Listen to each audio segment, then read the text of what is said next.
Hi guys, నేను మీ ధరణి. అందరూ ఎలా ఉన్నారు? బాగున్నారా? నేనైతే బాగానే ఉన్నానండి. పాపకే కొంచెం హెల్త్ అయితే బాగాలేదనమాట. ఫీవర్ వచ్చేసరికి 104 అలా ఫీవర్ వచ్చేస్తుంది. ఇంకా హాస్పిటల్కి తీసుకొచ్చేసాం రెయిన్బోకి. మా ఆయన నేను ఇంకా ఇద్దరం తీసుకొచ్చామనమాట. చిన్న పాపని ఇంటి దగ్గర వదిలేసి ఇంకా తీసుకొచ్చి వైరల్ అని చెప్పారు. వెంటనే ఇంటికి తీసుకెళ్ళిపోమన్నారు. ఏమైనా టెస్టులు చేస్తారంటే ఆఫ్టర్ 3 to 4 days తర్వాత టెస్టులు చేస్తాం మేడం, ఇప్పుడు టెస్టులు చేయము అని అనేసారనమాట. సో దీనికి అసలైన టాస్క్ ఏంటంటే ఇచ్చిన సిరప్లు పట్టించడం బాధ అనమాట. మెయిన్ మీరు మెడికేషన్ పట్టించకుండా ఎలా అండి అనుకొని తిరిగి నాకు అంటున్నారనమాట. తినైతే అసలు టానిక్లు అయితే వేయదు. ఇంజక్షన్ ఇమ్మన్నాను, బట్ ఇంజక్షన్ ఇవ్వరంట. తను టానిక్ లేయడానికి చాలా అంటే చాలా అల్లరి పెట్టేది. ఇదే మాకు నిజంగా పెద్ద టాస్క్ అండి.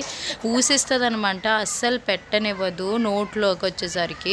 చాలా ఇబ్బంది పిల్లలకి. ఎప్పుడు టానిక్ పట్టాలన్నా కూడా మాకు ఇబ్బంది. ఏదైనా ప్రాబ్లం వస్తే మాత్రం మేమైతే బాగా సఫర్ అవుతాము. సో ఇంకా ఒక్కలం పట్టాలంటే మరీ బాధ. ఒక ముగ్గురం నలుగురం కలిసి పట్టుకుంటేనే తను తాగుతుంది. యాక్చువల్గా 104 ఫీవర్ ఉంది, ఎలా ఫిట్స్ వచ్చేస్తుందని మేము భయపెట్టుకున్నామంట. బట్ వైరల్ ఫీవర్ కదండి, ఫిట్స్ అయితే ఏం రాదు. ఇప్పుడు ఫీవర్స్ వచ్చేసరికి 104, 105 వరకు కూడా టచ్ అవుతున్నాయి కొంతమంది పిల్లల్లోనే. మీరైతే భయపడకండి, టెన్షన్ పడకండి. ఇంటి దగ్గర ఇవి సిరప్లు వాడండి, కంపల్సరిగా ఇంకా తగ్గుతుంది ఒక 3 to 4 డేస్లోనే అని అన్నారు. మేమైతే కరెక్ట్గా ఈవినింగ్ 6 అవుతుందండి. ఇక్కడ నుంచి మేము స్టార్ట్ అయిపోతున్నాం అనమాట. సో పాప అయితే ఇంక ఇక్కడ వద్దాం వెళ్ళిపోదాం నర్సీపట్నం అంటుంది. ఇంకా తీసుకువెళ్ళిపోతున్నాం. వెళ్ళడం మా ఆయనకి ట్రైనింగ్ కూడా కంప్లీట్ అయిపోయింది. పాప వల్ల అంటే ట్రైనింగ్ అనేది మిస్ అయిందనమాట. ఇక్కడైతే సింహాచలం కిందన ఉంటుంది కదా దేవుడిది, అక్కడ మొక్కేసాము.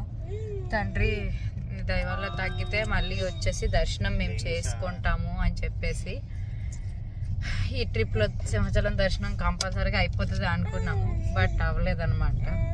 ఏదైనా దేవుడి నిర్ణయం రాకుండా మనం వెళ్ళలేము, అది మాత్రం పక్కా. ఏ దేవుడి దగ్గరికైనా సరే కదనని అస్సలు వెళ్ళడం అవ్వలేదు, ఫీవర్స్ వచ్చేసాయి. ఇంక ఇప్పుడు వెళ్దామన్నా పాపకి ఈ వీక్నెస్తో ఏం తీసుకువెళ్తామని చెప్పేసి ఫస్ట్ ఇంటికి తీసుకువెళ్ళిపోతున్నాం నర్సీపట్నం. తగ్గిన తర్వాత కంపల్సరీగా వచ్చి దర్శనం చేసుకుంటామని చెప్పేసి. వైజాగ్ వద్దు, వెళ్ళిపోదాం మన నర్సీపట్నం వెళ్ళిపోదాం కదా.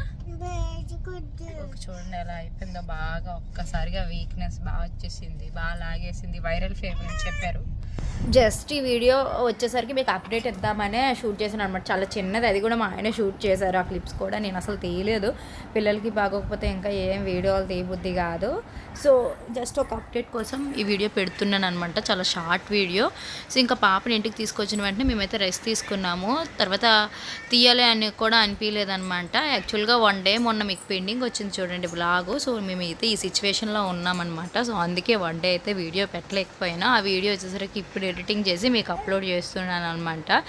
ఈ వీడియో వచ్చేసరికి ఒక 3 days బ్యాక్ వీడియో. సో ఇది అండి, ఇక్కడితో వీడియో కూడా నేను ఎండ్ చేసేస్తాను. నెక్స్ట్ ఇంకా నర్సీపట్నం నుంచి వెళ్ళిపోయాము.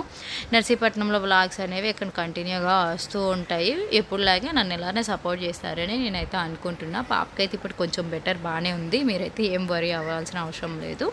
సో వైరల్ ఫీవర్స్ ఉన్నాయండి, ఎక్కడ చూసినా చాలా జాగ్రత్తగా ఉండాలి అందరం కూడా. సో నేనైతే హాట్ వాటర్ గత మరగబెట్టి పిల్లల్ని జాగ్రత్తగా చూసుకుంటున్నా.